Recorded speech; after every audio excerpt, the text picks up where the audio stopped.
So he was blind and it was a very grave condition. Mahirap mapuwing, mahirap lalong mabulag.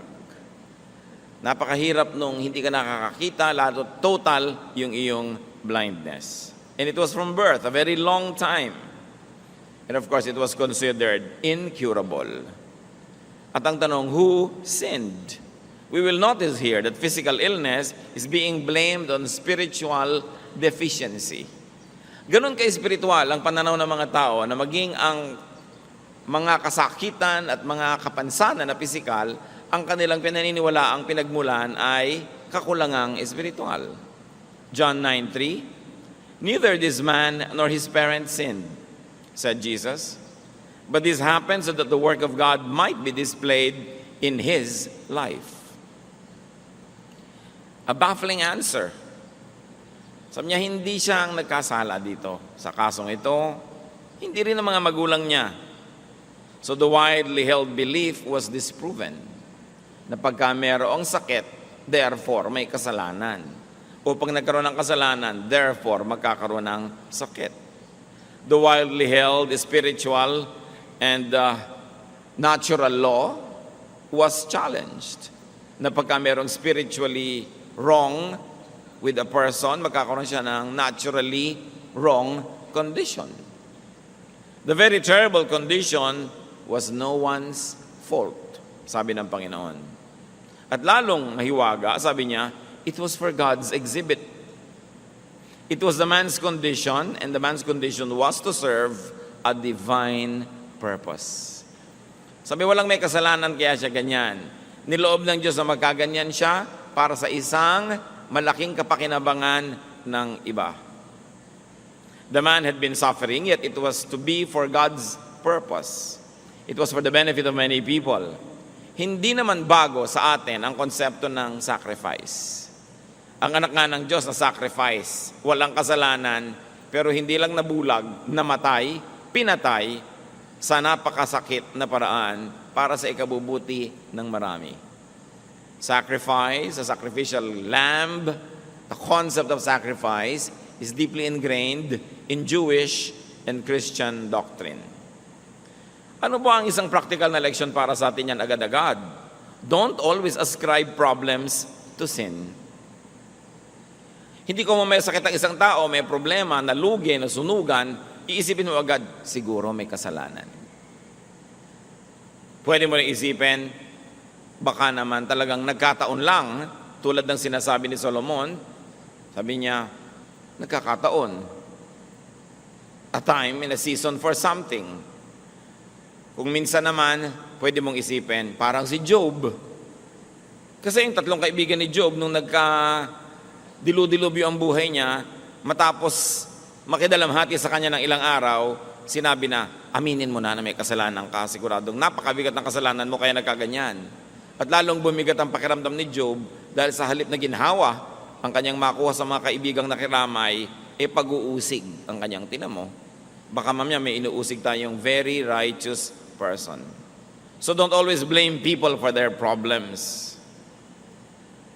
May problema na nga, sisisihin mo pa. Don't always moralize. Hindi lahat ng bagay merong moral dimension. Meron pala, katulad nito, exceptional case, although kadalasan meron na moral dimension, pero hindi lagi.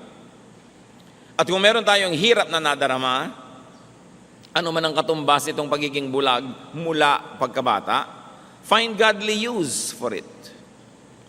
Find godly use for your weakness, for your illness, for your disability, and pray for deliverance.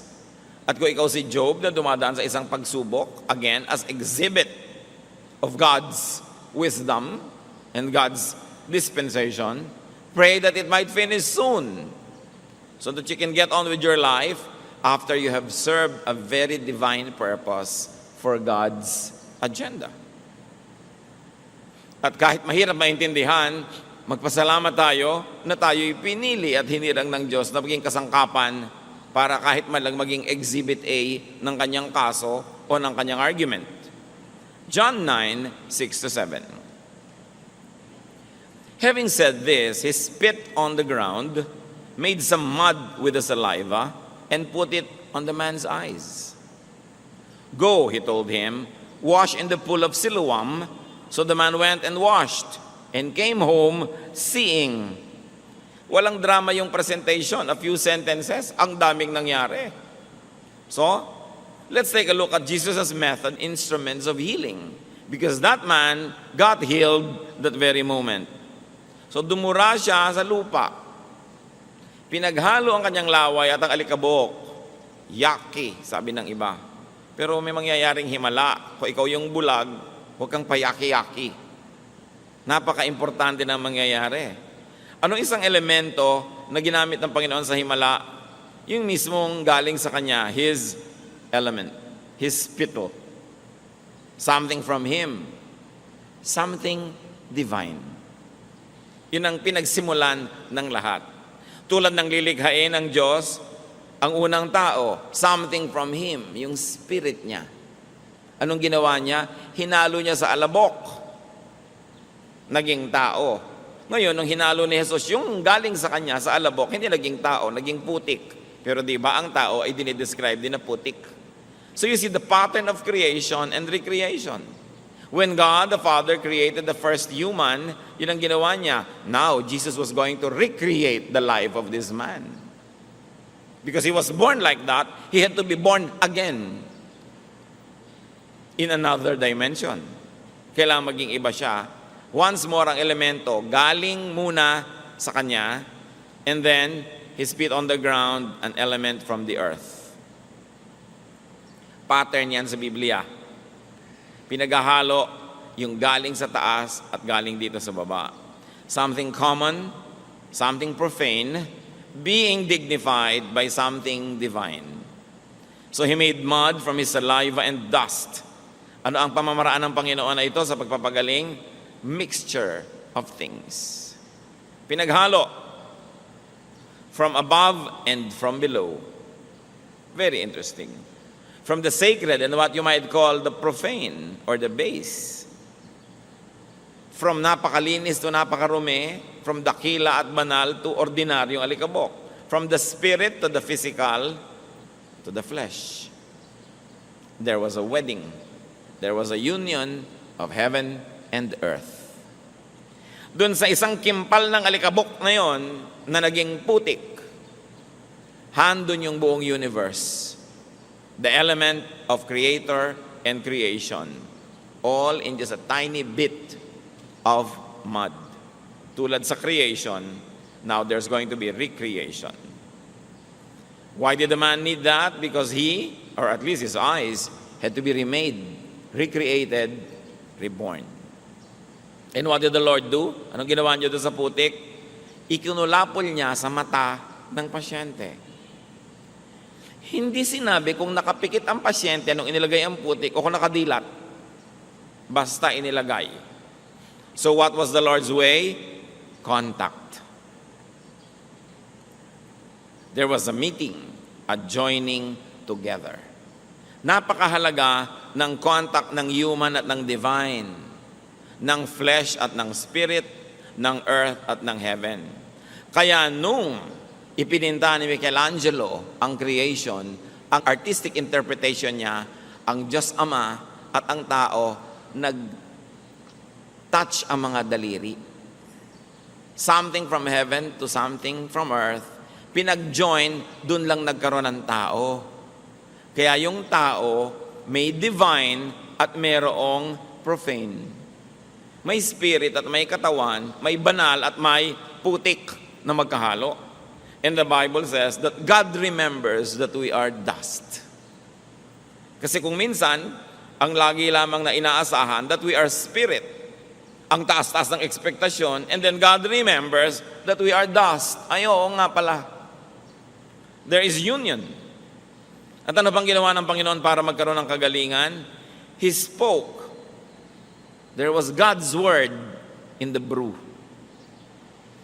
May putik, may laway, may salita. Kumbaga yung salita, very spiritual kasi walang katawan, hindi mo nakikita tulad ng espiritu. Nagsalita siya. Sabi niya, pumunta ka, maglublob ka, lumusong ka doon sa paliguan sa Siloam. Psalm 107 verse 20, He sent forth His word and healed them. Ang salita ng Diyos nakakapagpagaling. Salita pa lang, naririnig mo pa lang, gumagaling ka na.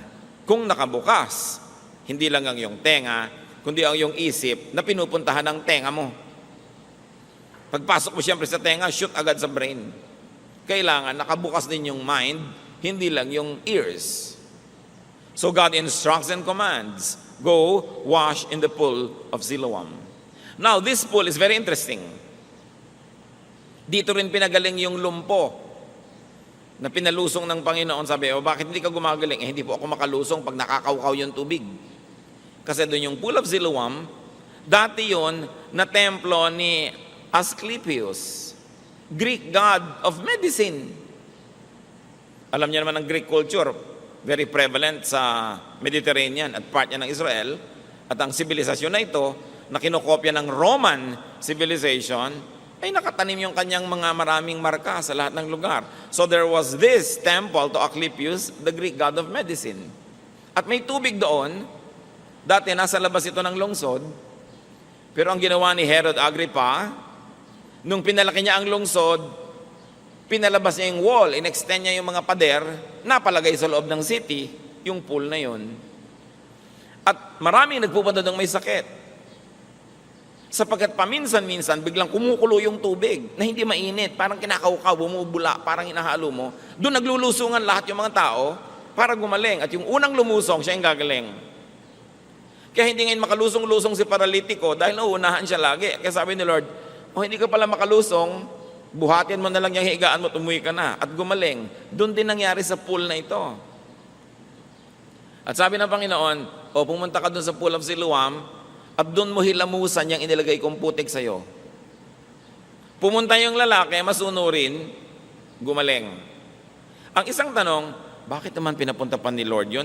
Pool na ni Asclepius yun, isang Greek god, isang pagan god. Ano pa ang pwede nating isipin mga kapatid, na hindi naman talaga kay Asclepius yung pool. Talagang ginagamit ng Diyos yun na pampagaling. Akala lang ng mga tao kay Asclepius, kaya siya yung napapapurihan. Pero ang totoo, sa Diyos Ama sa langit yun, nagkaroon lang ng branding. Kasi ang Diyos lang naman ang healer, walang iba. Satan comes to steal, ano pa? Kill and destroy. Sabi ni Lord, I came that you might have life and have it abundantly. Only God heals. So kung nakakapagpagaling, galing sa Diyos. Nabigyan lang ng credit ang iba. Ang mga Kristiyano naman, takot na takot na, huy, baka sa iba yan, baka galing sa demonyo. Nagpapagaling ba naman ang demonyo? Ba't ka naman natatakot dyan? Baka galing sa Diyos, kaya lang napagkamalan na kung kani-kanino galing, hindi ibig sabihin nun hindi mo na pwedeng gamitin. Kaya nga natin nire-redeem because the earth is the Lord's and everything in it. At ang Panginoon na mismo, ang kinakitaan natin yan. Kung merong lugar, merong proseso, may panalangin na ina-ascribe, ibinibigay yung credit sa iba, reclaim it in the name of God who created the universe and benefit from it. Hindi iwas ka ng iwas, ang nakikinabang tuloy, mga iba lang, yung mga mananampalataya, hindi tuloy makinabang. So pinapunta ng Panginoon dito sa pool na ito, yung lalaki, naghilamos at voila, gumaling. Interestingly, Jesus did not discredit and even used the pool. Kung lagi kang i-discredit, sabi, uy, huwag na tayong gumamit ng gong, nagamit na yan sa pagtugtog sa mga anito. O edi gamitin natin sa pagtugtog sa Diyos. Kung nagkaroon ng maling gamit, ituwid natin, pero alangan man di ka na gumamit, kanila na. Ano sila? Swerte. Sabihin natin, huwag na natin gamitin yung mga nagamit na ng mga tribu, nagamit na ng mga pagan, kasi kanila na yan. Abe, pagka hindi mo ginamit ang anumang nahipo ng mga pagan, wala nang natira sa atin. Kaya yun ang konsepto ng cultural redemption. Inaangkin natin dahil alam natin sa Diyos yan, nakihiram lang yung iba, alangan namang kanila na. So, be careful in judging miraculous situations. In judging what people might even consider as miraculous places or things. Be careful with religious branding. Walang brand ang Diyos. Siya ang brand. Kaya hindi mo sinabing, ay, pagan place yan. Ay, ito Christian place. Tapos tinatawag pa ng iba yung Israel, Holy Land. Walang ganon. Lahat ng hipuin ng Diyos, holy, in or outside of Israel. Lahat ng angkinin natin para sa Panginoon, atin, because the earth is the Lord's. And there is only one God, Creator. Ano pa ang pamamaraan ng Panginoon at instrumento ng himala? Sa istorya, you see here that the patient obeys God. So man's obedience is important in healing. Sabi ng iba, nasa Diyos ang awa, nasa tao ang gawa. Totoo. Naawa si Jesus, pero pinagawa din yung tao. Una, hindi siya nagreklamo na nilagyan ng putik yung mukha niya at mata. Meron siyang ginawa. Nung sinabi sa kanyang, lumublob ka doon sa pool, sumunod siya. Meron siyang ginawa. Hindi naman laging puro sa Diyos ang gawa, tapos sa tao ang ngawa. Walang mangyayaring himala pag ganun. Kailangan meron kang part. You always do your part. Kayang-kaya tayong pagalingin ng Diyos, mag-isa niya, pero gano'n na lang ang pagpapahalaga niya sa atin, kahit hindi kailangan, isinasali tayo sa proseso. Kasi ang Diyos mahilig magsali, hindi magpuwera. So the man goes home well, singing, what a difference a day makes. Biruin mo nga naman, sa araw na yun, wala siyang kamalay-malay, maiiba ang buo niyang buhay. At pangalawa niyang kanta, If You Could See Me Now. Kasi nakakakita na rin siya. Ang sarap nga namang kantahin yun. Ngayon, anong ina-expect natin? Matutuwa ang barangay? No. Nagkagulo. Una, nagkagulo dahil yung kilalang-kilala nilang nandun at namamalimos sa paanan at sa hagdanan ng templo, biglang nakakakita. Maganda sana ang kwento, pero nung dinala nila sa mga pare, kasi lahat ng himala dapat dinadala sa pare para i-confirm na, oo nga, may himala. Hindi ba ngayon din ginagawa yan sa Roman Church? Kailangan kung may himala, sabihin ng obispo, hindi himala, fake. Para i-confirm. Nung dinala ngayon si Bulag doon na nakakita na, sabi ng mga pare, teka. Di ba Sabat ngayon? Bakit ka pinagaling ng Sabat? Naku, yung nagpagaling sa'yo, masama. Kasalanan yun, demonyo yun. Sabi, bakit naman magiging demonyo yun? Gumaling nga ako, nakakapagpagaling ba ang demonyo? Demonyo yun, hindi niya sinunod ng Sabat. Ang nakita ng mga pare, yung problema, hindi yung solusyon. They problematize the healing. Sabi, siguro fake to, hindi ito yung sinasabi ninyo na blind from birth. Meron ba namang nakakakita na blind from birth? Ipinatawag yung mga magulang para patotohanan na siya nga yung taong blind from birth. So, nagkagulo-gulo. Sinabi ng mga magulang, yan nga, pero hindi namin alam kung sino nagpagaling sa kanya. Kasi ayaw ng mga magulang na masisi, dahil nga nagkaroon na ng utos. Sino mang maniwala na si Jesus ang Mesaya, itatakwil ng templo, itatakwil ng synagogue, kick out ka of the church. Kaya mga magulang ayaw mag-commit, sabi niya, tanongin niyo, may edad na yan eh. Ngayon, tanong sila ng tanong, paulit-ulit, sabi nung nakakitang bulag, ba't pa paulit-ulit kayo ng tanong? Siguro gusto niyo rin maging disciple niya, no? Anong gusto niyong maging disciple? Nagalit lalo yung mga tao at ang ginawa, sinipa siya palabas sa fellowship. He was kicked out of the synagogue. Itinakwil yung gumaling. Sa kayo nakakita ng ganyang uri ng pag-iisip? Only religious people can be so twisted in their brains. Diba? Ang pinaka-twisted ng mga tao sa balat ng lupa, hindi mga kriminal, hindi mga prostitute, mga relihiyoso, mga panatiko na sobra na ang pagkakapilipit ng kanilang pananalig, wala nang tama kundi sila lang. Wala nang mabuti kundi sila lang at lahat demonyo na. Hindi na nakakakita ng mabuti, ang laging iniisip, technicality, yung mga batas ng relihiyon at mga tradisyon. Kaya napakahirap kasama sa buhay ang mga relihiyosong tao. Napakakikitid ng mga utak, ang liit ng mundo at lahat demonyo sa tingin. Huwag niyo kong kontrahin dahil yan ang nasa istorya. Kaya ang Panginoon, inilalabas niya yung mga tao mula sa pagkakabihag ng relihiyon. Kasi nabihag na. Hindi na yung Diyos ang itinuturo, yung tradisyon na, yung mga reglamentos na, mga nakaugalian na, dumami na ng dumami yung bawal. John 9:35-41. Jesus heard that they had thrown him out, and when he found him, he said, "Do you believe in the Son of Man?" "Who is he, sir?" the man asked. "Tell me so that I may believe in him," the man asked. Jesus said, "You have now seen him. In fact, he is the one speaking with you." Then the man said, "Lord, I believe," and he worshiped him. This is one positive case of to see is to believe. Nakakita talaga siya, nanalig tuloy. Madalas to believe is to see. Pero siya, to see is to believe. Pero ang totoo, meron ng naunang belief. Kasi kung wala naman siyang paniniwala, hindi siya magpapalagay ng putik at hindi siya lulusong doon sa tubig. So may konting pananalig, at yung konti na yon, naging capital niya, sinunod niya, kumilo siya ayon sa konting pananalig, at dahil doon, napaghimalaan, nagkaroon ngayon ng malaking pananalig. So it still begins with faith. Jesus said, "For judgment I have come into this world, so that the blind will see, and those who see will become blind." Ngayon natin nakita kung bakit sinabi ng Panginoon na yan ay bulag para sa ikaluluwalhati ng Diyos. Kasi may important statement na gustong gawin ng Panginoon, kailangan ng audiovisual aid. Kailangan ng exhibit. Sabi niya, "Dumating ako, may dalang paghuhukom. Ang mga bulag makakakita, at ang mga nakakakita magiging bulag." Sinong tinutukoy niya? Lahat ng mga spiritually blind, pero willing to acknowledge their blindness, they will see.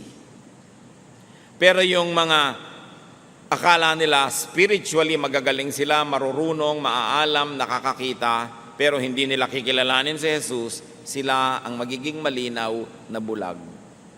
Sabi niya, ang pagdating ko dito ay magbibigay ng mga reversals. Magkakapalit-palit ang mga sitwasyon. Ang bulag, tulad mo, makakakita. Not only physically, but also spiritually. Kasi nakita nyo, hindi lang nakakita yung tao physically, nakita niya yung katotohanan kung sino si Jesus. Naniwala siya. At sabi niya, yung mga dilat, mga mulat, iyon ang mabubulag. Kasi ang yabang-yabang nila, akala nila, alam na nila, hindi na sila willing magpaturo, ayaw na nilang magbago ng isip. Maraming ganyan, mga spiritually blind. Kasi akala nila, they see. Binubuksan mo pala yung Bible, huwag mo nang buksan yan, Ayoko, hindi na ako magpapalit ng paniniwala. Ayoko na. Nakasara. Kasi akala nila, alam na nila. Yun ang tinutukoy ni Jesus. Yun ang makikita niyong bulag talaga. So the exhibit was clear, the message was crystal clear. And now we see God's purpose in the blindness of this man. Some Pharisees who were with him heard him say this and asked, "What? Are we blind too?" Jesus said, "If you were blind, you would not be guilty of sin. But now that you claim to see, your guilt remains." Makabuluhang mga pangungusap. Sabi ng mga nakikinig, bakit? Kami ba tinutukoy mo? Kami ba ang pinaparinggan mo? Parang may gusto ka yata tumbukin. Ibig mong sabihin, bulag kami? At yung bulag na yan ang nakakakita? Hindi kami bulag, nakakakita kami, ang linaw. Marunong kami, aral kami, bihasa kami. Sabi ng Panginoon, dahil sinasabi nyo ngayon na bihasa kayo at marunong kayo, then you will be held accountable. You will be held liable to judgment. Kung sana sinabi nyong mangmang kayo, nagkamali kayo dahil sa kamangmangan, you will not be declared guilty. Pero sinasabi nyong marurunong kayo, pangatawanan nyo yan. Malaki ang ibabayad nyo kasi nagkakaroon kayo ng willful disobedience. Kahit sa court of law, syempre, iba naman yung homicide, iba yung murder. Iba yung iniisip mo 3 weeks ago, napapatayin mo yung tao, at iba yung nagulat ka, bigla mo siyang tinusok ng thumbtacks na matay. Diba? So, iba yung murder, iba yung homicide. Iba ang pataw na parusa. Ngayon, iba yung spiritually, mangmang ka kasi, kaya kung ano na pinagagagawa mo, at inaamin mo namang mangmang ka, kesa yung ang runong-runong mo, ayaw mo nang makinig, you will be held accountable for everything. This is a case where ignorance is really an excuse. No? And this is where a case where knowledge means condemnation. So what else is the method and element of the Lord? So, nagkita muli sila. Style ng Panginoon yun papagalingin ka tapos mawawala siya. At paglubos mo nang naunawa yung kahulugan ng pagpapagaling mo, magpapakita siya uli sa'yo. He gives you time to process what happened to you. So Jesus revealed Himself more to the healed patient. Nakita muli sila. And what is God's style here? The Lord's style? More and progressive revelation. Hindi naman nagpapakilala ang Diyos sa isang iglap. Ting! Tapos kilala mo na buong buo. Dahan-dahan. Pero ang susunod na level ng pagpapakilala niya, depende sa level ng kahandaan mo na maunawa yung mas mataas na katuruan. So dati, pinagaling lang siya. Jesus was only a healer. Ngayon, nagkita uli sila nung tinanong ng Panginoon, naniniwala ka ba sa anak ng Diyos, sa Messiah? Sabi, sino po ba siya para mapaniwalaan? Ako, kaharap mo na nga ako. Naniniwala po ako. And he worship. No? Ngayon, nagpakita si Jesus. Dati, nagpadinig lang. Faith comes from hearing. Yung bulag, nadinig niya, ang utos ni Jesus, sumunod siya, at dahil doon nakakita siya. Nakinig muna bago mamulat. Sumunod muna sa nadinig, bago lubos na nakita si Jesus. And so the miracle only served as a catalyst, as a beginning, as opening, for more blessings, for the greater sight, and that is to know Jesus as the Messiah, as the Lord. Hindi yung napaghimalaan ka na ng Diyos, hindi ka na uli sumipot dahil napaghimalaan ka na, nakuha mo na yung gusto mo. Yung pala may kasunod pa at mas mataas na uri ng mga pagpapakilala, hindi mo na na-avail. But this man was able to get the additional blessings. Those that believe will see. 2 Corinthians 5:7, we live by faith, not by sight. Sa pananalig, hindi lang sa nakikita, hindi lang sa naaabot ng isip at ng reason. So the recipient of blessing gets to know and then worships Jesus. And this is a great element of the Lord's touch, worship. Worship by the beneficiary seals the transaction and the healing. Yung babaeng dinudugo na gumaling dahil palihim niyang hinawakan ng laylayan ng damit ng Panginoon, hindi pumayag ang Panginoong Hesus na gano'n na lang. Sabi niya, sinong humipo sa damit ko? Naramdaman ko, may kapangyarihang lumabas sa akin. Lumipat doon sa babae. May contact na naman, nakita ninyo. Laging may contact. Sabi ng mga disciples niya, ang dami-daming tao, paano naman natin malalaman ang dami naman humihipo sa inyo. Pero nakilala ng Panginoon yung hipo na may pananalig kesa sa hipo na uzi lang. So yung babae, inamin, ako po, patawarin niyo po ako. At lumuhod siya sa harap ni Jesus, nag-worship. Yung worship na yon, tulad ng worship ng ginawa nitong bulag na nakakita, naging seal, selyo, guarantee na hindi na mababawi ang himala. Sabi ng Lord kay babae, sige, umuwi ka na, galing ka na. Ang totoo, kanina pa galing, pero ano ibig sabihin galing ka na, nakita natin, talagang galing ka na. Na seal. Kung kayo napaghimalaan ng Panginoon, hinipo, pinagpala, pinagaling, aba dapat, worship ang ending nun. Hindi lang thank you, worship talaga. Because, kumbaga, doon kayo nagkapirmahan ng kontrata ng Diyos. Signed, sealed, delivered ang usapan. Kailangan ng ending talaga worship. Worship, of course, doesn't only mean attending a formal event, but righteous living. Yung paralytic na pinagaling ng Panginoon, nung makita niya nung susunod na mga araw, sabi niya sa John 5:14, see, you are well again.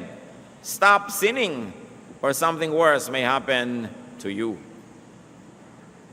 Yun, na paralitiko dahil sa kasalanan. Kaya sabi ng Panginoon, kita mo na, galing ka na. Huwag ka nang babalik sa kasalanan mo at malamang na mas masahol pa sa dati mong sakit ang dumapo sa'yo. Pero nandun siya, sa sila nagkita sa temple, nag-worship. Ganun talaga dapat. Pag tumatanggap ka ng pagpapala, sasamba ka. pagsambang formal, attending temple, and pagsambang lifestyle, righteous living. Ano-ano mga application ang pwede nating mapala dyan? That blindness and illness and weaknesses can be great projection screens of and openings to experience God's power. Kung meron kayong weakness, sakit, problema, pag pinayagan nyo ang Panginoon mag-project ng mensahe doon, mababasa ng mundo ang mensahe niya, magagamit sa mabuti ang inyong pagkakasakit, at pag nagamit na sa mabuti, kagaling na kayo. Katulad ng pilay na pinalakad, yung kanyang pagkapilay ang nagpaliwanag sa tao kung sino si Jesus. Katulad ng alak na naubos, problema, dahil naubos yun, nakilala ko sino si Jesus, naghimala siya. Itong taong bulag, dahil siya'y bulag, nabigyan tuloy ng paningin, nakilala si Jesus. Kung dati ka nang nakakakita, di walang makikita na ginawa sa'yo ang Panginoon. Kaya kadalasan, mas maganda yung mga patotoo ng mga taong galing talaga sa pinakamadilim at pinakamaruruming pusali. Kasi nakita kung paano sila nalinis. It is about turning a disadvantage into an advantage. Kaya sabi ni Paul, alam nyo, ang dami kong kapintasan, ang dami kong problema, ang dami kong paghihirap, pero lahat ng yan, ginagamit kong screen para makita ang luwalhati ng Diyos. Na kahit wala akong pera, kumakain ako, kahit ako pinapatay nila, buhay pa ako. Ayan, sinong nakikita? Ang kilos ng Diyos. Turn your lives, especially your problems and weaknesses, into screens by which God could project His power, His holiness, His love, and many people will see it as you experience it. Kaya ang sabi ni Paul sa 2 Corinthians 12:10, "For when I am weak, then I am strong." Kasi kung kulang ako, di pupunuin ako ng Lord, yung kakulangan ko, yun ang kapunuan ko. Kung saan ako mahina, papalakasin niya ako, di yung hina ako, magiging lakas. Pero yung lakas ko na ipinagyayabang ko na, hindi na pupunuin ng Diyos kasi pinagyayabang ko na, iniisip ko puno na, ba't pa niya dadagdagan? Yun ngayon na magiging kakulangan ko. Kaya ina-acknowledge sa ating kahinaan, magiging lakas, at yung pinagyayabang nating lakas, magiging kahinaan. Kasi sa sarili na tayo sumasamba. Pag pinansin natin yung tao, wala tayong nakitang pait sa kanyang ugali o attitude. Wala. Although blind from birth.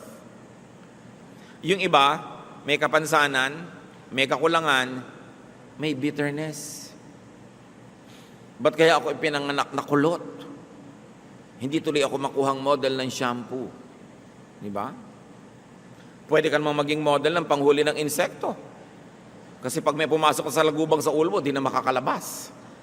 Wala pa lang ang ganung produkto, kaya hindi ka pa lang nagiging model. No? Maghintay ka lang. Merong mga taong, ba't kaya ako pinanganak na mahirap? Ba't ako pinanganak na ganito? Ba't ako maraming peklat? Bakit ako ganito? Ba't ako ganun? Tapos bitterness ang laman ng puso. Envy, inggit doon sa kanyang hinahangaan. At pagka naiinggit ka, ang kasunod, mamimintas ka. 99.99 ng pamimintas ay galing sa inggit. Ang mga pintasera, inggitera. Kasi kung hindi ka naiinggit, ba't ka namimintas? Ang totoo, dapat ka maawa. Ba't mo pinipintasan? To make yourself feel good. Because you think na meron siyang wala ka. Kaya ka namimintas. Kaya titingnan natin yan. Every criticism is a cry for help. When you gossip, when you criticize, what you're really saying is, I am so insufficient inside of me. Kulang na kulang ako, salat na salat, dukhang dukha. Kaya ito ngayon, pinuputol ko lahat ang ulo ng matatangkad para ako maging matangkad. Pinupuro na ko ang dumi nila para magmukha akong mas malinis. Kaya yung criticism, bitterness, dapat alisin sa buhay. Kasi hindi ka tatahanan ng Espiritu ng Diyos at hindi ka gagaling kung puro bitterness ang laman ng puso mo. Tuwang-tuwa si Satanas pag bitter ka. Kasi yan ang gusto niyang tirhan. So do not harbor bitterness about your or your loved one's situations. Dapat bitter na yung tao. Wala kapanganakan, bulag. Pero wala tayong nakitang ganon. The man blind from birth did not show this attitude. Ephesians 4:31, get rid of all bitterness. Maganda na gusto nyo magtanggal ng peklat, gusto nyo mag-ayos ng buhok, gusto nyo tanggalin ng mga kung ano-anong may kikekwek sa inyong paa. Pero unahin natin, tanggalin muna natin ang bitterness sa ating puso. Mabigat dalhin at lahat ng blessing na dumadating sa inyo tumatalbog kasi para kayong merong shield, rejecting God's blessings, and that could be bitterness. Dapat yan bunutin. Because bitterness contradicts God's blessings. Now, as we have seen, healing can come about when divine elements, like Jesus' saliva, divine power, like God's Word and God's Spirit, mix with earthly instruments, like the dust. Or, call it medicine, or call it technique. Pag yung galing sa Diyos, nakiisa dun sa elemento ng earthly life and then touch the sick person's weak or sick body parts or spiritual illnesses, the patient receives God's touch.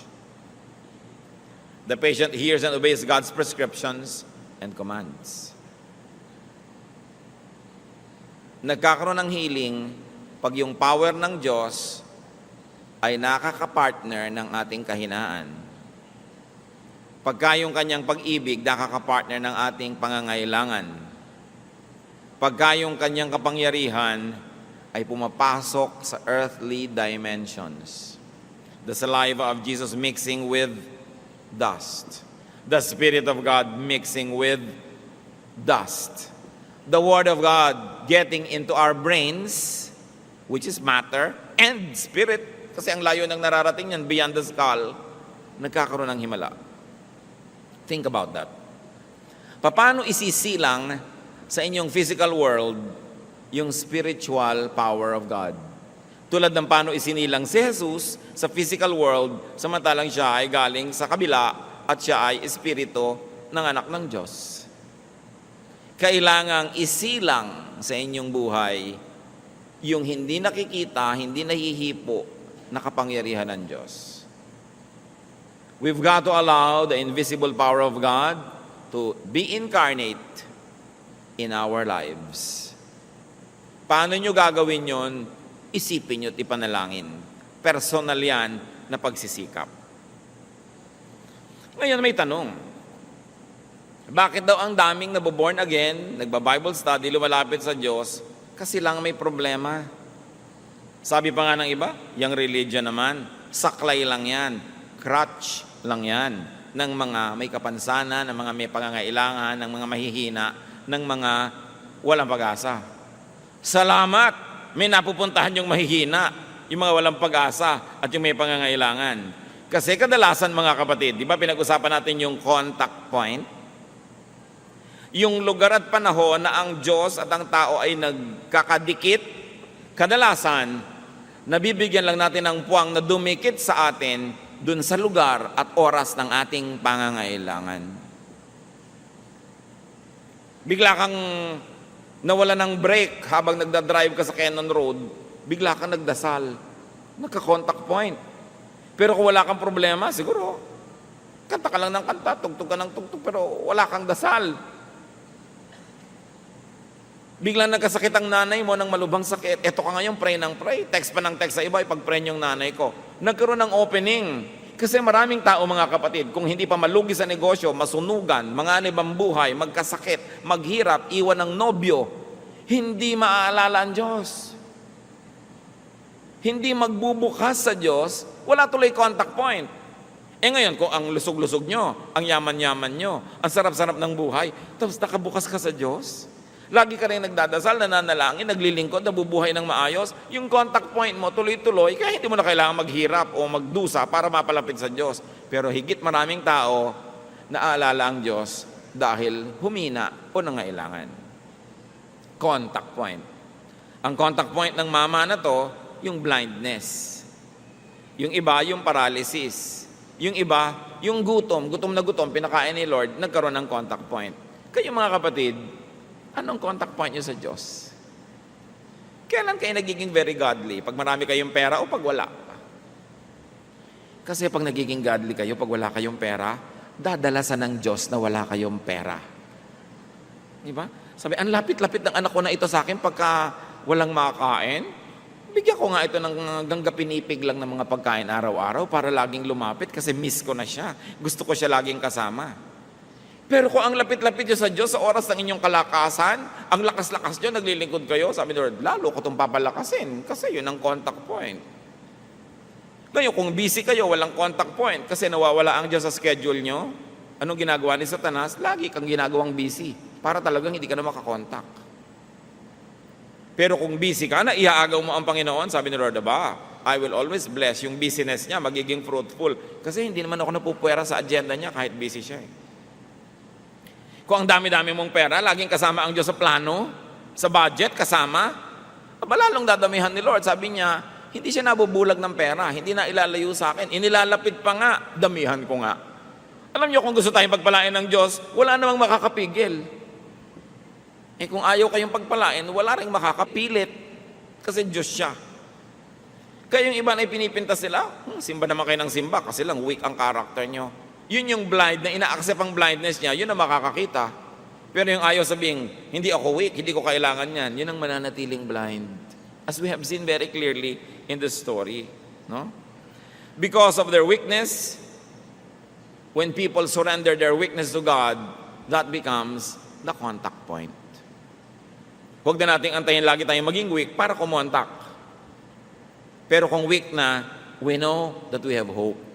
Kaya inaawit-awit natin, God is here. Let the weak say, I am strong. Let the sick say, I am well, because God is here. Pero meron bang contact point? Meron bang opening? Kadalasan ang nagiging opening, halimbawa, umattend ka na isang Bible study, may nadinig ka isang kanta o may nadinig kang mensahe, pumasok talaga sa isip mo, hindi lang sa tenga, nagka-contact point. Kaya mahalaga, nagba-Bible study, nakikinig, because faith comes from hearing. Now, healing should reveal Jesus and should reveal God the Father. Healing should let the recipient know God more. Healing should lead to worship. What could be your loved one's illness? May mahal ba tayo sa buhay na mayroong physical, mental, emotional, or spiritual illness? O tayo ba meron? Huwag niyong hayaan yon na ipanghina ng loob niyo. Turn it into a blessing. Turn it into an empty screen ready to project God's light. Meron ba tayong mga kabiguan? Huwag niyong sobrang ikalungkot. Use it as a contact point with God. Surrender your sorrows, your failures, your weaknesses to God. At tulad nung daliri ng Diyos Ama, artistically represented in this painting by Michelangelo, to match, humipo, dumikit sa dulo ng daliri ni Adan at nagkaroon ng power exchange. Lumipat kay Adan, lumipat sa tao ang Espiritu ng Diyos. Let the Spirit of God mix with and empower any appropriate, available, and useful instrument to touch you. Tulad noon, putik. Kung maselan yung bulag, ayoko niyan, putik. Wala bang baking soda? Di ba? Baking soda na lang para medyo acceptable. Bakit naman putik? Sa'yo nang pinili ng Diyos para ka i-bless Ngayon, kung pinipili ng Diyos na i-bless, isang dating maruming tao na ngayon ay nagpapatotoo sa'yo at gusto kang dalhin sa Panginoon, nung sabihin, hoy, tingnan mo nga ang record mo bago ka magsalita sa akin, hindi ka mabe-bless. Minsan gusto kang i-bless ng Panginoon sa isang pastor na walang pustiso. Hirap na hirap mag-pronounce lahat ng PF kasi walang ngipin. Ayoko makinig dyan. Tumatalasik ang laway, etc., etc. Kung doon kayo be-bless, ang selan-selan mo. Merong mga taong, ayoko sa pastor na yan, hindi ko gusto ang hairstyle niya, hindi ko gusto ang bla bla bla.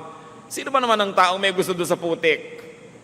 Kung yung ba ang gagamitin ng Panginoon, i-welcome nyo at siguradong magiging blessing. Marami tayong tinatanggihan dahil sa ating mga kaartehan. Maybe a teaching or a teacher.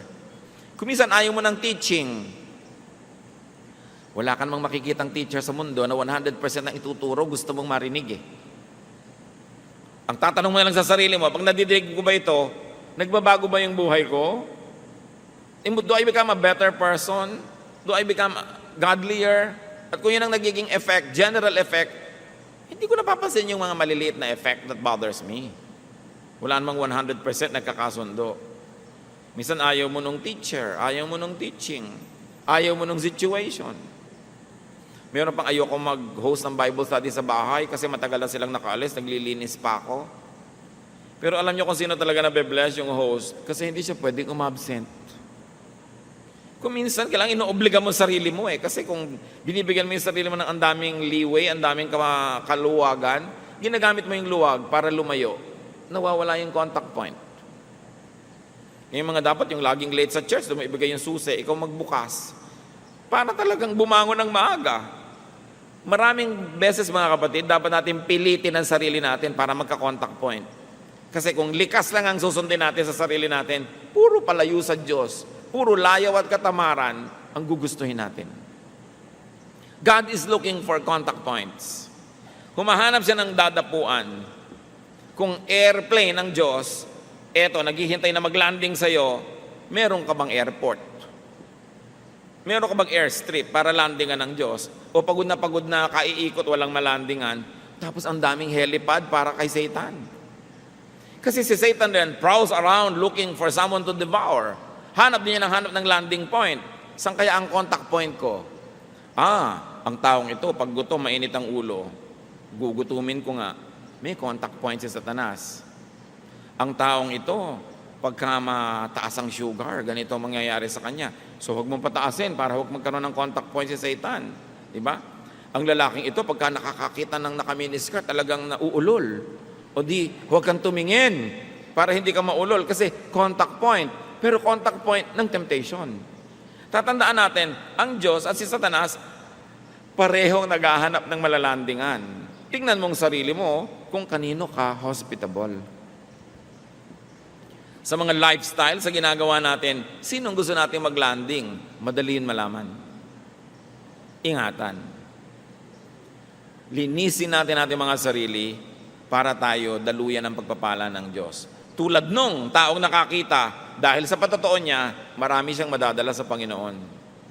2 Timothy 2:21, if a man cleanses himself, he will be an instrument for noble purposes. Made holy, useful to the master, and prepared to do any good work. Now, kahit tayo marumi, nagagamit tayo ng Diyos kung gusto niya tayong gamitin. Kaya yung mga ibang worker, nalilibang, sabi lang, meron naman akong kasalanan, pero effective pa rin akong singer Kahit may kasalanan ako, effective pa rin akong dancer. Effective pa rin akong teacher o preacher. Akala nila ngayon, pwede nang pagsamahin yung dalawa. Up to a point, pinapayagan ng Diyos, kung gusto niyang payagan, at kung gusto kanyang gamitin. Pero itong tanong, mga kapatid, kung sa ating mga karumihan, nagagamit tayo ng Panginoon, ano pa kayang paggamit ang gagawin niya sa ating kalinisan? Kung pinagtsatsagaan ka ng Diyos na gamitin sa ating mga kapintasan, ano pa kaya kung isa-isa nating inaalis yan at nagiging katangian? Hindi lalo ang magiging paggamit sa atin ng Diyos. So huwag kayong makontentong ginagamit na lang kayo kung pwede namang mas magamit pa at mas makapagbigay pa tayo ng luwalhati. Napakahalaga. Hear God's Word and complete the process of healing by having contact with God's instruments, by hearing God's Word, and obeying God's prescription. Hindi sapat na nilagyan ng putik yung mata niya. Nagsalita si Lord, nakinig siya, may inutos si Lord, lumubog ka sa pool, ginawa niya. Naririnig niyo ang salita ng Diyos. May contact point tayo sa salita ng Diyos. Anong inuutos sa inyo individually at sa akin? Pag ginawa pa lang natin yon, doon ako kumpleto yung cycle. Makinig sa salita ng Diyos. Yung salita man ay pangako, utos, itinutuwid tayo, palo, o comfort, lahat yon dapat pakinggan. Psalm 119 verse 28, my soul is weary with sorrow, strengthen me according to your word. Ang linaw. At sabi sa Psalm 119:67, before I was afflicted, I went astray, but now I obey your word. Isa pang mahalaga na ginawa ng bulag na ito, na malimos siya sa pintuan ng templo. Nakita tuloy ni Jesus. Marami pong mga mayayaman, technically are beggars by the temple door. Bakit? Marami tayong na-encounter na ministry ni Lord, pinagaling niya, pulubi, pero mayaman. May mga tagabuhat, may mga nag-aasikaso. Kasi nung araw, kung may sakit ka, mayamang ka't mahirap, dinadala ka sa mga pintuan ng templo o sa mga daan na patungo sa templo. Bakit? Pinaniniwalaan ng mga tao noong unang panahon na kung ikaw ay nasa paanan ng templo o sa pintuan ng templo, darating at darating at darating yung panahon na may pupunta sa templong isang banal na tao na makikita ang iyong kalagayan at mapapayuhan ka o mabibigyan ka ng lunas. Kaya mayamat mahirap, namamalimos doon sa may templo. Hindi lang pera ang hinihinging limos, kundi runong ng maaring dumaan na isang pantas. So paano gumagaling ang mga tao? Pagpapakumbaba, pagtanggap ng iyong pangangailangan at paglalagay sa sarili mo doon sa pwede kang madaanan ng pwedeng magpayo, available ka kasi. So kung meron tayo mga pangangailangan, do not hesitate to beg, whatever it means in your life. To be at the temple steps and door, and to let a holy man touch you and prescribe healing. Kung sino man yung gamitin na yun ng Diyos, makapagpayo sa iyo, makapanalangin para sa iyo, yun yung equivalent ng mga holy men of the past. Meron kayong kamag-anak, mahal sa buhay, na nangangailangan ng healing ng Diyos, bring that loved one at the temple door. Ilapit nyo kung saan maaaring siya ay makatanggap ng pagpapalang espiritual. And when you receive blessings, give glory to God. Worship like that man. So merong stages yung buhay ng tao. Bulag, nangangailangan ng pagpapagaling, nagkaroon ng encounter with Jesus, nilagyan ng putik, pero hindi pa tapos yun, pinapunta pa doon sa tubig, naghilamos doon, pagkatapos gumaling, pagkatapos nagkaroon ng problema dahil sa kanyang paggaling, pero nanindigan siya para kay Jesus, at ang ending, pumunta siya sa temple to worship, muli niyang na-encounter si Lord at nagpakilala ng lubos sa kanya at siya'y sumamba ng totoo, na seal yung pagpapagaling. Ang tanong, kung tayo po yung bulag na taong yon, nasang stage kayo ngayon? Bulag pa ba? Kinakausap na ba? Nalagyan na ba ng putik pero hindi pa sumusunod doon sa tubig? Naghilamos na ba't nakakita? Tapos ngayon nagkaroon ng problema. Marami ganyan. Pag napalapit kayo sa Diyos, ang kakaproblema kayo, magagalit yung mga kamag-anak nyo, magagalit yung mga kung sino-sino. Pero naninindigan na ba? At nagwo-worship na ba? At lalong nakikilala ang Panginoon. Ang totoo, tayo yung blind man sa kwento. Kasi kung hindi tayo yon, ba't pa tayo nagbabasa? Para ano? Para maaliw? God's Word is here because it is for our healing. And unless you assume the position of the patient, God cannot be your healer. Maliban na lang gusto nyo kayo yung healer sa kwento. Masyadong matayog na ambisyon. Tayo yung pasyente. Ano ang relevance ng kwentong ito sa ating lahat? Ama namin sa langit, salamat sapagkat sa mga ganitong mga kasaysayan na bagamat totoo, literal na nangyari, may pakinabang kami dahil meron din itong symbolic value. Ipakita nyo sa amin kung anong kalagayan namin in relation to that blind man. Kumisan, kami naman yung mga kontrabidang Pharisees. Kumisan kami yung mga magulang na ayaw managot.